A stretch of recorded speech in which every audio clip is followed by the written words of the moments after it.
Hi, everyone, and welcome to the Doman Parenting Podcast. Today we have Melissa Doman with us, and I'm going to be asking her questions about specifically nutrition today and how to create a healthy household in terms of food preparation and cooking and raising children. Melissa has many different talents, many areas of expertise. Thank you. She is the founder and CEO of Melissa Doman Sleep Consulting, which is a company that teaches parents how to help their children sleep independently and through the night. That's right. Melissa also is the director of nutrition at Doman International, which is an organization that teaches parents of children with special needs how to create a loving, stimulating, healthy household so that their children can reach their full potential. Melissa is also the director of mobility at Doman International. So mobility and sleep are obviously topics of a lot of interest for parents, but we'll keep those subjects for another show. Yeah, absolutely. We'll talk about nutrition today because Okay. I think that this is a topic that a lot of parents are very interested in. I think it's one of those topics that a lot of parents are a little worried about too. Yeah, I think so as well. And look, there are so many books out there, so many courses, so many lectures that you can take or read in nutrition. And actually, I wanted to get away from nutritional philosophy in this. Like, I don't want us to talk about what's good nutrition and get into biochemistry or anything like that. I want to talk about how do you cook healthy food? Because I think that this is, for the modern parent, this is a huge concern. I think it's very difficult. Yeah. And I know, and the reason actually, even more so than the fact that you're the director of nutrition, you're also a very good home cook. You're a good chef. And people often remark not just on the fact that you create delicious food, but you create healthy and delicious food. And that you can often amazingly avoid gluten or sugar or casein or other kind of foods that people try to avoid. Right. So that's why I really have you here. So Yeah, well, you're a pretty easy person to please, so. Yeah. Well, I mean, look, full disclosure, Melissa is my wife, and I feel like I should say that now, but that makes me, in many ways, the world's leading expert in how good a cook you are, because I'm always enjoying the products of your cooking. So Yeah. the first question that I have for you is kind of simple. How did you become interested in cooking? That's a great question. Well, I would say that this probably goes back to my mother, and I think probably a lot of home cooks. You ask them where they got started, and it's their wonderful mother and her cooking in the kitchen, and you know they wanted to follow her footsteps. And I think you also knowing my mom is a pretty darn good cook, and she has her specialties, but for a lot of the time, it was just, my mom was she encouraged independence, and she was just like, oh, okay, you want that, you do it. And there's something to be said about that as well. So we started off with very simple things, how to make eggs, how to do this, how to do that. And it just kind of grew from there. And actually one winter, as part of our homeschooling program, I chose cooking as an activity, and in that month I learned how to make a whole Thanksgiving meal. I made a meatloaf, which gave everybody terrible indigestion for like 3 days. The turkey dinner was fantastic, but the meatloaf almost killed everybody. But Well, I think it's good that you say that, because especially for people who are just starting for the first time, like, you shouldn't expect yourself to be perfect. Yeah, no, and I don't want anybody to think I was like some 10-year-old wonder kid. Like, I almost killed my family at least a couple times. But, that was the beginning of it. And my mom just kind of said to me, like, yeah, okay, you want to make that? Go, you take a book off the shelf, you go pick a recipe, we'll go get the ingredients. And then she was there to give a guiding hand and to tell me what zesting was and what this was. You know, and it just kind of took it from there. Yeah. Well, I mean, and there are a lot of lessons, I think, in your upbringing, just alone, like the fact that I think many parents, when they're trying to prepare meals, because it often takes time and it can be stressful, especially when you have kids running around, it's so easy for parents to say, kind of like, Just get out of the kitchen. Yeah. Yeah, get out. Give me some time to prepare this. And yeah, while you might be able to get the meal on the table a little faster that way, you're kind of teaching your kid food. This isn't for you. You know? Yeah, exactly. Yeah. And look, I mean, obviously, moms and dads out there, I know there are times where you're like, look, kid, just get out of the kitchen. And that's okay as well. You know, I get it. We all have very busy days. And if you want to feed starving kids in 30 minutes, sometimes they do have to leave the kitchen so you can do it. But I think that there's a lot to be said about involving your kids in the whole cooking process. Yeah. So even before we get into cooking, let's talk about going to the supermarket or the grocery store. When you're coming out of the grocery store, like, what's in your shopping cart? What's in my shopping cart? Yeah, what are the foods that you're getting? So it's a lot of things to make dishes, not pre-made stuff. I really try and avoid pre-packaged stuff unless I know it's going to save me a ton of time. For example, the one pre-packaged thing I do get is hummus, and that's just because we're hummus monsters and we go through it so fast I can't even think of making. I have to make it 4 times a week, and that's just not happening. But for the most part, it's a few vegetables, it's some leafy greens, some fruit for us to make smoothies, a couple pieces of meat. Like this week, I got a whole chicken, and we're gonna roast that, and I'm gonna use that throughout the week as part of our dinners. Surprise. And that's basically it. Some grains that I might need, rice cakes and things like that to have some snacks, and and usually some coconut milk or almond milk for my coffee, and I'd say that's about it. Yeah, so basically vegetables, fruits, meats, some grains, and then some healthier packaged foods. Packaged foods, yeah. And from time to time, a special treat for my husband, who's like, "Hey, can you pick this up while you're out?" When I've earned it. Okay, so let's say that there's a family out there who's listening to this, and they think their household is very unhealthy. Maybe they've got a lot of junk foods, processed foods, and they feel maybe very overwhelmed with the prospect of getting a healthy household started. Yeah. What's the first step for that kind of family? So, I think there are probably different ways to go about this, and you have to pick, first of all, what you think is going to be best for your family. Actually, the first thing I would recommend is just pick a meal that you are going to make at home. Nothing prepackaged. And even for some moms that sounds super overwhelming, but even something like this, we're learning how to saute greens, and we did we just chopped up some garlic, put some oil in a pan, put in the spinach, and then boom, that was it. It was basically done. Yeah. I would recommend that you start by you pick one meal, and you do that one as home cooked as possible, and then just kind of take it from there. I would say probably the next big step is to get rid of the really highly processed prepackaged stuff, the stuff that's packed with sugar and bad oils and fats and things like that, and then just little by little start replacing those things with healthier options. And also, meal planning is humongous.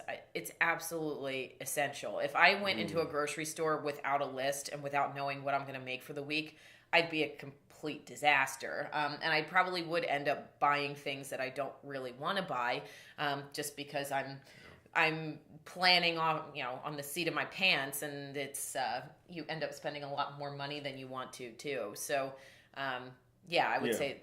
Yeah, I've noticed that before you go to the grocery store, how many meals you're planning out, right, who's going to be at each meal, how many nights you might be eating out that week or going to someone else's home. Because exactly. you need to have that information. Yeah, and again, it's a financial thing too. Like if I end up buying, 4 bunches of organic kale and I only end up using 2 of them, well, that's like $6 down the drain. Right. Yeah, and I feel like there's another side to it, which is kind of a positive thing, which is if you buy a lot of healthy food for meal prep, you're less likely to resort to getting some kind of like unhealthy takeout or something like that, because you've got all this food, you've got to use it. It's a big motivator. Yeah. No one likes to waste. No, not at all. And I think that probably, usually I'm just shopping for the 2 of us, but I always keep in mind that there may be some Doman International staff member who swings by, and I don't feel comfortable letting them leave without eating. So I always have a little extra something, just in case. And if I don't end up using it, then, leftovers. I have leftovers, and that's it. So, I would say that's probably the first thing. Just start with one meal. Whether that's breakfast, lunch, dinner, you just start with that one, and that's the one that you prep, and that's the one that you do at home, and then take out the junk stuff, and then meal plan is humongous. Yeah. And okay, so what about necessary tools? Like, what are the kinds of tools that parents should be using in the kitchen? Okay, it's a great question. Because there are all sorts of crazy doodads and fancy tools like your avocado scooper. I mean, come on, like, unless you're eating 5 avocados a day, it doesn't make sense. But, I think even this would be something that most chefs and really, really experienced home cooks would say. Just make sure you have a really good cutting board, a really good knife, a couple of I would say stainless steel pans. They're by far probably the safest thing for you. It doesn't have as many chemicals in it and stuff like that. But have a couple good pans, a couple good pots, and my personal favorite, because it's a workhorse and it will last forever, is a cast iron skillet. If you take care of it the right way, you can do everything in that. Absolutely everything. And just start with those couple of things. Have a medium-sized pot, a larger pot for soups. You have a slightly smaller pan and a bigger one, and just take it from there. But you don't have to, you don't have to get the vegetable noodle spiraler, or you don't have to have, you don't have to have. Yeah, there's so many unnecessary tools that seem cool, but they don't come in so handy. And they end up just taking space, and they end up. And then when you actually need them, you can't find them. Exactly. Or you forget you have them. Yeah. Okay, let's talk about kids who love sugar. Okay, because children tend to, of course, love sweet things. And so a lot of parents say when they try to cook healthy, that their children want something sweeter.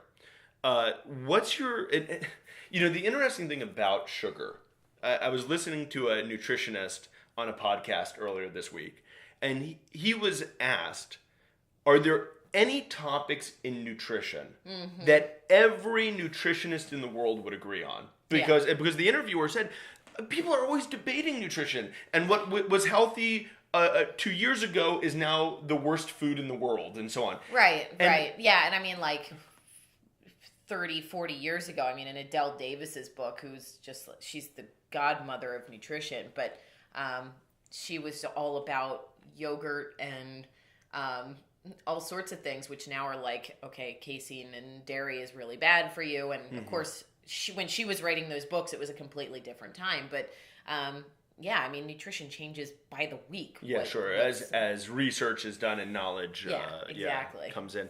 But the interesting thing is the nutritionist said there's only one thing that every nutritionist would agree on, and that is sugar is bad for you. They said that is undisputed. There's no question. Yeah. So yeah. maybe could you talk a little bit to parents who want to get rid of sugar? Mm-hmm. How do you go about that? Like, what would you do? Right. And, I want to preface this by saying that I know that we are going to have families who are listening to this who have never heard of the work at Doman International, who are just here to know how they can raise a healthier, happier kid. But I also know that we're probably going to have a few parents on the Doman International program who are listening to this. And those of you who are, you know what your guidelines are with your child's nutrition. But, if we're talking about somebody who's totally new to nutrition and are trying to make changes, there are some great alternatives. Absolutely.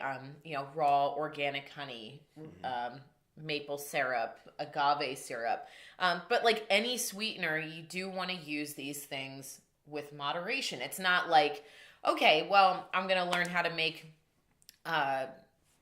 oatmeal raisin cookies, which are my kids' favorite, and I'm going to make those and still give them to them every afternoon after school. I'm going to give them 5, but they're sweetened with honey. It's not quite the same thing, but if you have to replace it with something, you want to try and replace it with something that is as wholesome as possible. And I personally find that those 3 syrups are the safest way to go. I mean, you have coconut sugar, you have date sugar, but even the way that those things are processed, it's not ideal. So do you feel or in your experience, have you seen that children have the ability to actually change in their tastes? So a child who might be addicted to sugar now can get accustomed to a diet without it? Absolutely. Absolutely. And I know that there are some moms out there whose kids only eat, chocolate and chicken nuggets. I mean, it happens. It does. But it's just one of those things that if the child is so dead set on having that kind of sugary food, sometimes it's just better to take it out completely, and you go through this 3-4 day detox where the kid just doesn't get any of it. And that sounds like a really long, tough thing, but every single time it's just one of those things that the parents who really do it, they just get over that 3-day hump, and then it's smooth sailing from there. And a lot of parents are like, well, if my kid can't have that, they're not going to eat anything. And sometimes it's just like, maybe they don't eat anything for a little while, because pretty soon Mother Nature is going to kick in and be like, all right, kid, you have to put something in. And I know you have experienced this with some of the families you've worked with. Like, you have that really picky eater, and mom just decides, that's it. Whatever I put on the plate, they have to eat that. And even the pickiest kids, they will stare at that plate for 1 day, maybe another half day. But by dinner time, that second day, they eat everything. Am I right or am I wrong? Yeah. Yes. And I think in many ways, the kind of pickiness that we see from a lot of children is actually a product of the time that we live in. Mm-hmm. Because if you looked at 40, 50 years ago, and especially if you speak to our parents' generation, our grandparents' generation, what was placed on the table was what you ate. Mm-hmm. There was no... the kids didn't have the choice. There was no choice. And often, even adults didn't have a lot of choice in what they ate, because they had to deal with the money that they had. And so I think the great thing is, now we live in an age where there's a lot more choice. Yeah. But actually for kids and their diets, that isn't optimal. And especially when we live in a world where you have kids, consuming advertising that's saying, eat this, eat this, eat this, and it's all the worst kinds of things to eat. They're getting all kinds of terrible messages. Yeah. And look, I also want to say here, like, I know that there are picky kids. They're picky kids. And I know there are probably going to be moms listening to this and saying, like, even from the get-go, it was really tough. And sometimes it's a little bit of like, what came first, the chicken or the egg, in the sense that, it could be the kid started eating a couple of foods. They didn't like it. So mom changed it up a little bit, but then the palate like immediately started to go for those foods that maybe the kid wasn't supposed to be getting all the time. And then you're kind of just stuck in a rut. And I think it's mother's and dad's instinct. Like, oh my God, my kid's not eating. I got to get something in them. So that's when parents get desperate and they just scrap whatever it is in front of the kid's face and they put something else.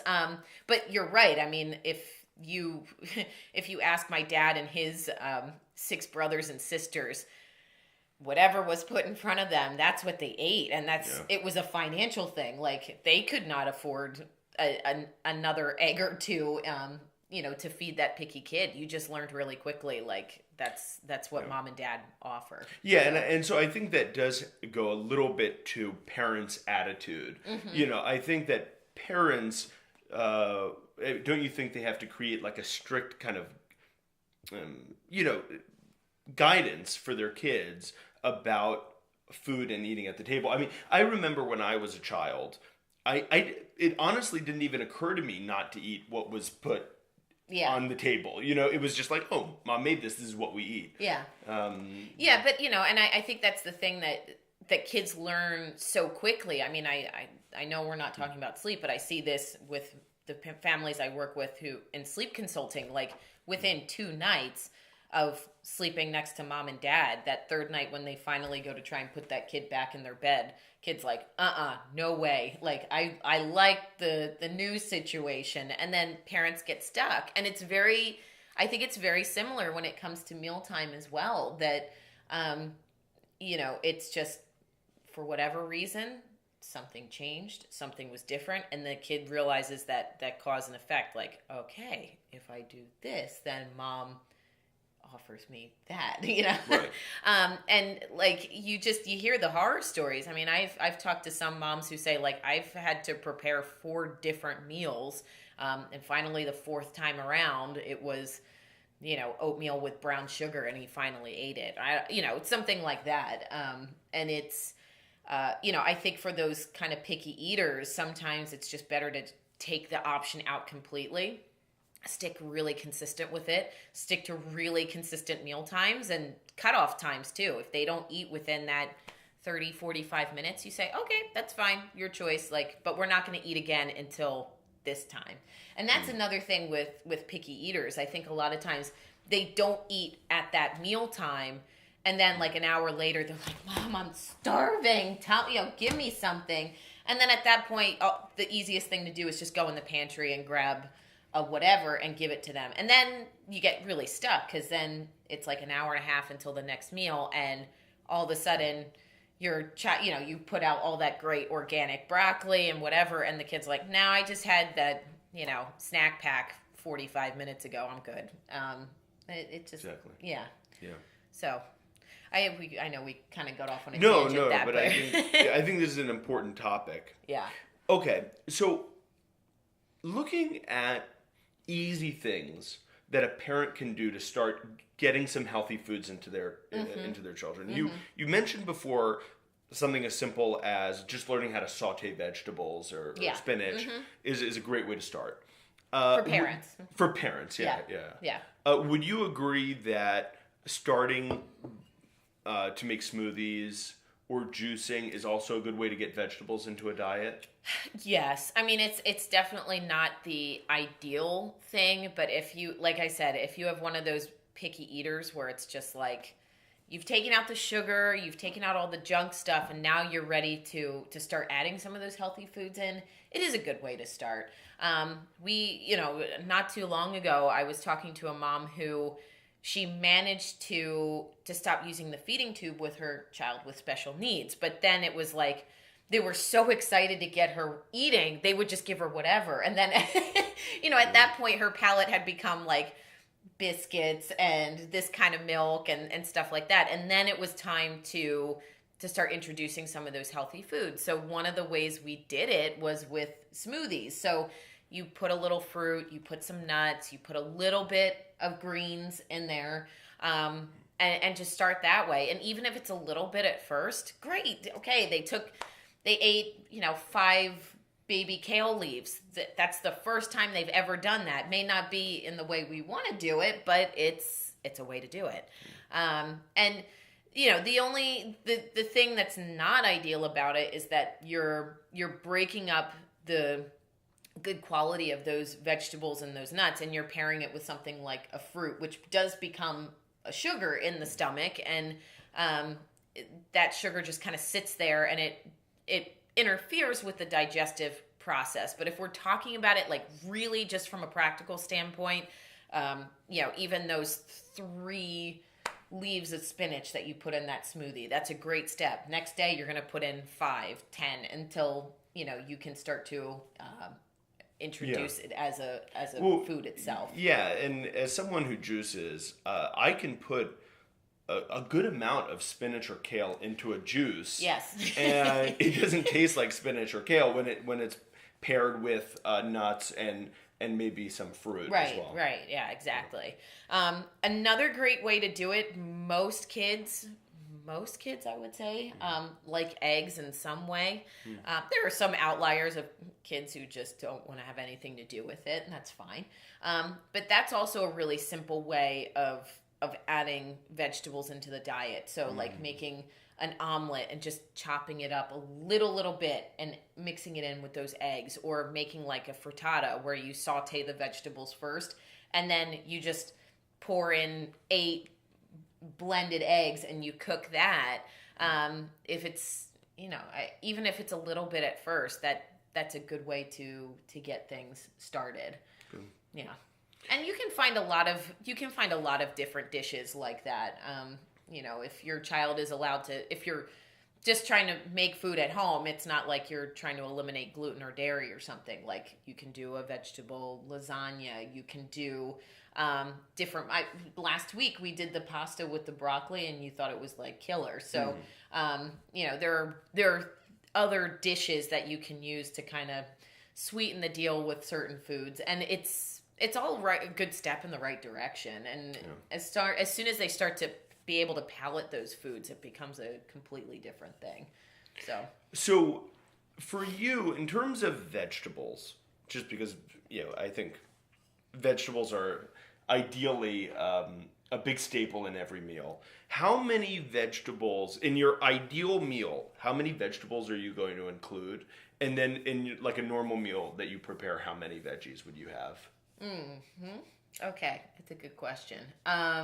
So the meal that I've done for us a good bit, and I find that it just because it works for me from a health and digestion standpoint, is that we have a little bit of grains, we have some animal protein, and then like I'll do a roasted veggies, and that would be like my ideal. And in that ideal meal, I'm usually cutting and prepping probably like 4 or 5 different vegetables for that. Could you tell us which veggies you might be using? So I know you're not crazy about them, but I'll use some squash.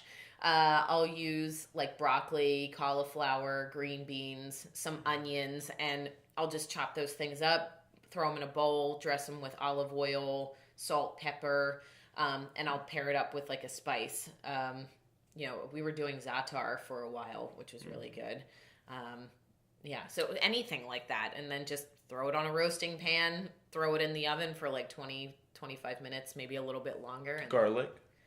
No, because that's going to burn easily. If you're going to add garlic to your roasting vegetables, I always like just throw them in at the last 10 minutes, unless they're still in the skins. It's otherwise. Okay. I find it just burns. Yeah. So you find onions are better when you're roasting vegetables? Yes. Yeah. For flavoring? Absolutely. Absolutely. Yeah, I'm not saying like you can't do garlic, and it's just sometimes it's just really hit or miss. And you and I, the 2 places we've lived, we have very hot ovens, which I have to keep an eye on. You're using garlic more with sautéing vegetables? Yeah. So the other way I make vegetables for us is, I'll saute some onions and garlic and oil. I'll throw some veggies in with some water or some broth, and I'll let those chill out and simmer for a while until they're cooked through more or less.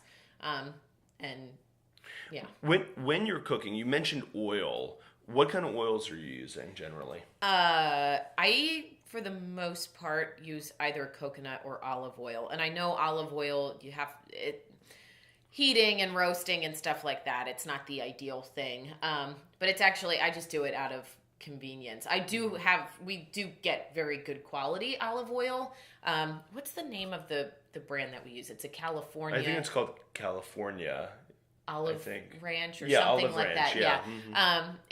It's one of the better quality ones. So anytime that I'm roasting vegetables, I'll use that. And it's just because like coconut oil solidifies. It's solid for the most part, unless it's like July or August outside, and then it's it's liquid. But to have to throw that into a saucepan, let that melt a little bit, then put it on the vegetables. It's just like an extra step. So, I that's what I do. But sometimes, like, if we're doing something more like Asian inspired with our vegetables, maybe I'll cook or saute with coconut oil and then dress it with a little bit of sesame oil, or I'll make a sauce with sesame oil. You really shouldn't be cooking with that just because it burns and it converts into all those bad fats that you're not supposed to have. So it's a good dressing oil, but there are a lot of amazing options in that regard. But if you're just doing cooking, I would say avocado oil, which, to be honest, I'm just too cheap to get. You have to take those things into account. Yeah. But coconut oil is definitely the best one. Ghee. Clarified butter. I love ghee. I love. When are you using ghee? Ghee I'll use for sautéing. Okay. I won't use it for roasting, so to speak. But actually this week with the chicken that I'm going to make for dinner, I'll use butter for that to roast. But ghee I usually use for sautéing. So coconut oil, ghee, and then olive oil. If you're really in a pinch, it's not like the end of it's not like terrible thing, but yeah. For a family who's trying to not eat gluten, okay, what are the kinds of grains that they could use to substitute, eating gluten or wheat? There are all sorts of different options, and I think that for a lot of the moms that I talk to, and it's just like, oh my gosh, we have to go gluten-free, what are we gonna do? It's just, at this point, there's so many options. When we were kids and our parents were doing gluten-free and sugar-free, it was awful. Yeah, there were no good options. No, they were terrible. It was better not to eat. It was any it was substitute. Yeah. Exactly. That was a conscious decision at 10 years old. Like, no, not worth it. No. But now there are some amazing options. Yeah. But if you're just looking at like cooking whole grains, rice is an obvious one. I do recommend staying away from white rice though, because it's just super highly processed. So brown, red, black, wild rice, those are all much better options. Quinoa, millet. What other ones do we eat? Corn is technically gluten-free. I don't personally use it all that much unless I'm doing like a polenta dish, but other than that, I don't. Buckwheat is good. Teff, amaranth. I'm sure I'm missing some. It's kind of like naming the seven dwarfs. So I noticed that you do a lot of pairing of like roasted vegetables with a grain, right? And you said maybe a little bit of a meat too. So how are you preparing the grains along with the veggies? Like, how are you preparing the like, grains? What are my steps to put it all together? Oh, yeah. Okay. Just for someone who's never made quinoa before, like... Okay. Well, the easiest thing to do is, like, if you're making a meal, just put the grains on, because the nice thing is that you just put it all in a pot, you let it boil, you close it, and then you just let it sit there. Keep an eye on it, obviously, but that's basically all you have to do. But, like, for quinoa, for example, I'll take, for the two of us, I'll cook a cup of quinoa. We eat a lot, everybody. So I'll take a cup of quinoa. I'll rinse it first. Most grains you should rinse before cooking them. just because, there could be dirt, there's impurities and stuff like that. Especially with quinoa, if you don't rinse it, sometimes it has a kind of funky, like bitter taste to it. So you're going to wash that, rinse it, put it in your pan. For quinoa, I find that the best ratio is for every cup, for a cup of quinoa, you're going to do a cup and a quarter of water. Okay. That's helpful. Yeah. So cup and a quarter of water, you get that all to boil, you cover it, you cook it on a simmer or a low heat for like 10, 12 minutes. Then just turn the burner off and just let it sit. Because quinoa itself, like if you just let it sit in the pan, it'll finish cooking up, but it'll also fluff up as well. For brown, for most rices, it's usually like a 1 to 2 ratio. Cup of rice, 2 cups of water, more or less. So these are all very easy things like you can find online. And most packages will tell you exactly how much water and stuff like that to use. But always let the grains sit. Like you're always going to start with that first, because I find that like quinoa with most grains, you just turn off the heat after it looks more or less cooked, and you just let it chill out and sit and finish the process there. So tell us what your ideal meal looks like. What would be the foods in your ideal meal? Like how would you divide, what kind of foods would be there and how would you divide it?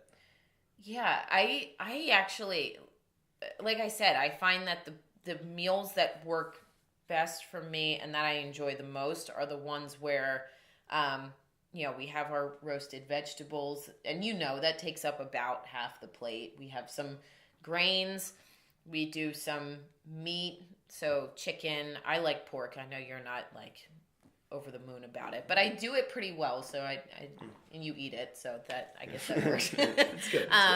Yeah, so like a meat, and then just I've been doing that tahini sauce on top, which is just like that. I mean, we'll eat that for 3 or 4 nights in a row. Like that's just a simple. This is what we're doing. I cook the chicken on Sunday. I put it all together. For the rest of the week. What's in the tahini sauce? The tahini sauce that I make, I don't even know the ratios at this point, but it's tahini, it's warm water, a little bit of olive oil, salt, pepper. What else do I put in it? Sometimes a little bit of lemon. And then if I'm feeling like really creative, and if I have it in my cupboard, I'll use za'atar, which is an Israeli spice blend. It's sumac, it's thyme, it's sesame seeds, and if there are any Israelis out there, I'm probably butchering it, but it's a really tangy, awesome combination, and like I do have to say that tahini sauce is very, very good. I mean, especially with roasted vegetables, it's very and tasty. just putting that on top. Oh, and the other thing I put in our roasted vegetables are sunflower seeds. So to give it a little bit of crunch. Because I like, obviously you've got the roasted vegetables, which are kind of soft. You have a certain texture with the grains. You have a certain texture with the animal protein. But I don't know. For me, I always like to have a little bit depending on the dish, obviously. But with this dish, I like to have that crunch. So I'll put sunflower seeds or pumpkin seeds in, and just kind of mix it up on the pan once it's out of the oven, and that's it. I mean, that's honestly, a pretty that's great like meal. That's our dinner for, I said, maybe 3 nights a week. I've noticed that's how you often will design your meals. Yeah. Okay, so let's just say a family wants to remove milk from the diet. Okay. What can they do? Again, milk is so, it's like ingrained in so many people culturally that they need milk. And so when a lot of parents are intimidated by the idea of taking it out. Yeah, and it's the same thing with gluten and breads, and for the most part, most civilizations and most people, those are the staples. Your milk and your gluten, your bread products, and it's obviously it's not an easy thing for people to digest. There's a great book called Cooked by Michael Pollan. He also talks about it a bit in Omnivore's Dilemma as well, that yes, like technically we haven't really been evolved to a point where we can digest these things appropriately, but then again, they have been in our diets for tens of thousands of years. Yeah. It's just the way that these things are processed now. Our bodies and Mother Nature's like, no, don't put that in. And then we all have these allergic reactions, and that's why you have gluten intolerances and dairy intolerances. That's my feeling. But so to substitute it, there's so many great options now where when our moms were trying to figure out dairy-free and gluten-free, it was just like a complete desert. Like there wasn't anything out there. So, I mean, a very simple one, if you're just looking to replace milk, you have almond milk, rice milk, cashew milk. I think I've had some moms in Eastern Europe make poppy seed milk, and I'm actually really curious to try this myself at some point. But any kind of nut, most grains, you can soak it. You let it soak for a while. You blend it, and then you just squeeze out all the solids, and then that's it. That's your milk. Of course, now in grocery stores, for the most part, you can always find almond milk. You can always find rice milk. If you're like at a specialty grocery store, you can find hazelnut and walnut and cashew. So there's all sorts of good options. If you're buying let's say a nut or a seed milk in a grocery store, what should parents be looking out for? Just make sure it doesn't have any carrageenan in it. That's it. And actually, if you're trying to avoid sugar too, it's an easy one.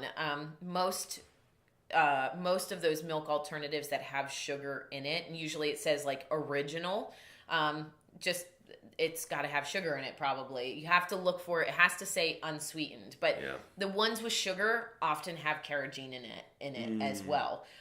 Which is a preservative. Yeah, it's a preservative. But it's also considered a neurotoxin. And it's just one of these just nasty things to give it more shelf life. It's really a shame because sometimes people go to those kinds of products thinking they're getting something healthy. Yeah.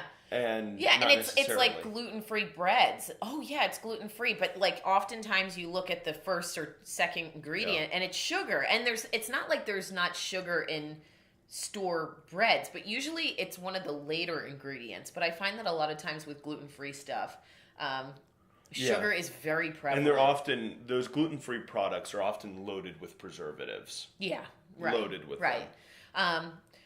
But you just have to read the labels. I mean, if you're really in a pinch and you need to have a gluten-free bread, just read the label. I think the one brand that we have access to that has no sugar in it is Udi's. Not Rudy's. That's another one. Udi's. UDI. Yeah. Apostrophe S. Yeah. So when it comes to milk alternatives, though, you want to try and avoid anything with carrageenan in it. Soy lecithin or whatever it is.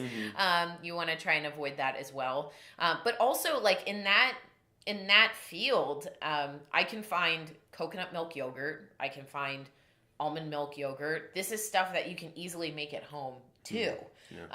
It takes a little bit of patience and a little bit of planning, but you can get these milks. You can make your yogurts at home if your kid is really gung-ho about yogurt. And there are also very good vegan cheeses. I mean, my sister Noelle she has a legitimate allergy to dairy, which has just gotten so much worse as she's gotten older. But to the point where she goes to a pizza parlor and she's like, I can't have cheese on it. And they look at her like she has 3 heads, but that's the problem. But she's found some great vegan cheeses. I know you weren't over the moon about it, but you can make vegan Parmesan cheese with nutritional yeast and cashews. Actually, I thought that was quite good. Oh, you did? Yeah, okay. I did. All right, good. I thought it was actually surprisingly good. I mean, Parmesan cheese is probably the most delicious thing that exists, so it's hard to replicate that taste. Yeah, it's hard to replicate it exactly, but it does a fairly good job. Yeah, but if you want to have like a very easy, something that tastes like cheese, and you want to replace cheese, nutritional yeast is actually a very simple thing. It's got a really pungent taste to it. It's really high in B vitamins, so it's actually pretty good for you. But it has that cheesy flavor. So like I was saying, I made that broccoli pasta the other night. So I didn't have any cheese in the house. So I just put some nutritional yeast in it, and it was like almost. And just in case anyone's wondering, the pasta was with chickpea. Yeah, chickpea pasta by Barilla. And it actually, if any of you are looking to replace your gluten pasta with anything, I find Barilla is the best one. Their usual gluten-free pasta is white rice and corn, which for me, I have to try and avoid white rice for my own intolerance reasons. But, if your child can have those things, that's a great one. But they came out with this amazing chickpea pasta, and it cooks so well. It was good. And we have pretty high standards. We have very high standards. If you're gonna do it, do Barilla. Okay. There's a lot of products I'm pushing here, but but I want to give parents like practical Yes, of course. Mm-hmm. Have you been paid by No to endorse their product? Okay. What about resources for people who want to learn how to cook? I mean, what blogs do you follow? If you follow them, do you read any magazines? Like, where do you get information on how to cook? My modern day, well, Martha Stewart's still around, but my generation's Martha Stewart. My like day-to-day Julia Child person is Deb Perlman. She has this blog called Smitten Kitchen. I have both her cookbooks in my kitchen, but she's a mom of 2 kids. She lives in a tiny Brooklyn apartment. If you want to learn how to really cook well and keep it simple in a really tiny space, read Deb's stuff. She is absolutely phenomenal. And the beauty of it is that Deb was one of the first food bloggers. And you can go back like 10 years on her blog. And she was not that great of a cook at first. And that's the beauty of it. Her blog is her journey into becoming an amazing home chef. Absolutely spectacular. And again, she's got 2 young kids at home. So she's also like, I have to make things that taste amazing considering my tiny space, my 2 kids running around, blah, blah, blah, blah, blah. So her blog is spectacular. And a lot of the things that, when I first started following it, I was still eating gluten. I was still eating a lot of dairy. And a lot of the things that she makes, you can replace with the dairy-free and gluten-free options. Wouldn't you agree that, especially if you're trying to avoid certain foods, let's take gluten or dairy, once you know what are acceptable replacements, with a lot of recipes, you can just learn how to swap things in and out. Yeah, and sometimes it's just like a simple like quick Google search. Like I was making something a few months ago. I was trying to make brownies without sugar, and I had maple syrup. I had a lot of maple syrup for whatever reason. We had the nephews over and they had pancakes, but it was a very simple like sugar maple syrup alternative, and within 20 seconds, I had my answer. You take, for every cup of sugar, you do 3/4 of a cup of maple syrup. If you have other liquids in the recipe, maybe you have to reduce those a little bit, and that's it. And it was a killer pan of brownies, and I didn't have to use, the white refined sugar. Yeah. So I would say, like, if you're just starting off and you want to find healthy, things for your kids, Smitten Kitchen is just amazing. She's a fantastic blogger. The other one that I really like that I've gotten into recently is Minimalist Baker. She's a vegan home cook. Okay. And she's the one I got the vegan Parmesan cheese recipe from. And her whole thing is that she makes dishes in 10 ingredients or less.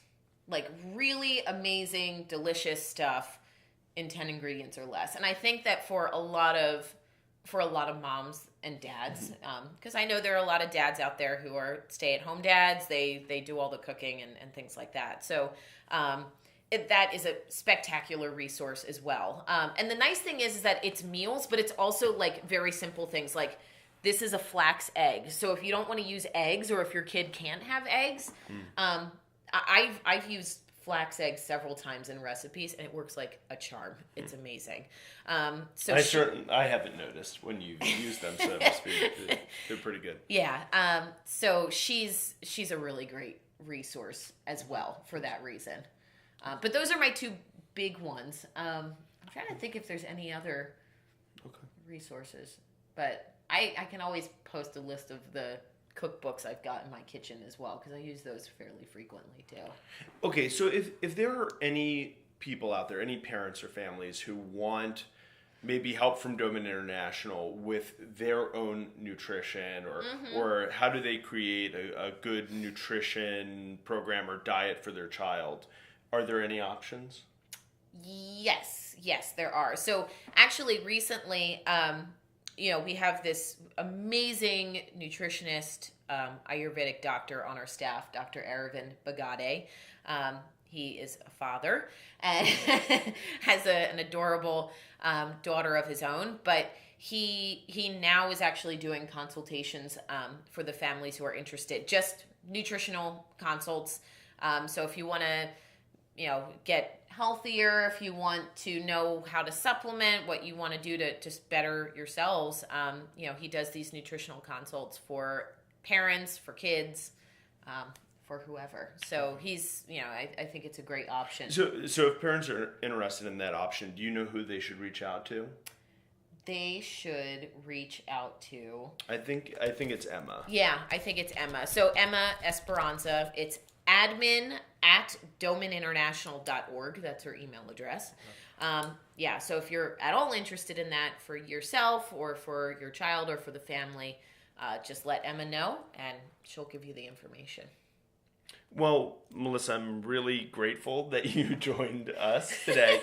And I'm sure that maybe after this episode, as questions maybe pour in, maybe at some point I'll want to bring you back in to talk more about this topic when absolutely. we hear from people. Yeah, and I think, I think a lot of, with most things, when you go to change something, change is really difficult, and when it comes to food, like you get so set in your ways, and there's that whole cultural foundation with food. So when you go to tell somebody like, okay, you can't have this anymore and you have to have this, it's just like earth shattering, but it doesn't have to be, and that's the great thing. Obviously I think a lot of parents, they know, okay, we got to eat healthier, we got to do this, but how do I do it? I hope that everybody got some practical advice and guidance today. And if they have any questions, just let us know. Just from an overall standpoint, I get the sense from you that you recommend a gradual approach rather than changing everything at once. Or does it depend? I think it kind of depends on the person. I mean, sometimes like you've got those people who are like so gung-ho and they're just like, we're doing it cold turkey, everything. And I think you just have to find the method that works best for you. And some people that's step by step. Other people it's just like, well, if I can't have it, then we're just getting rid of everything in one go and that's it. So just find the path that works best for you. Okay. Well, thanks so much for coming on the show. Bye, everyone. Bye.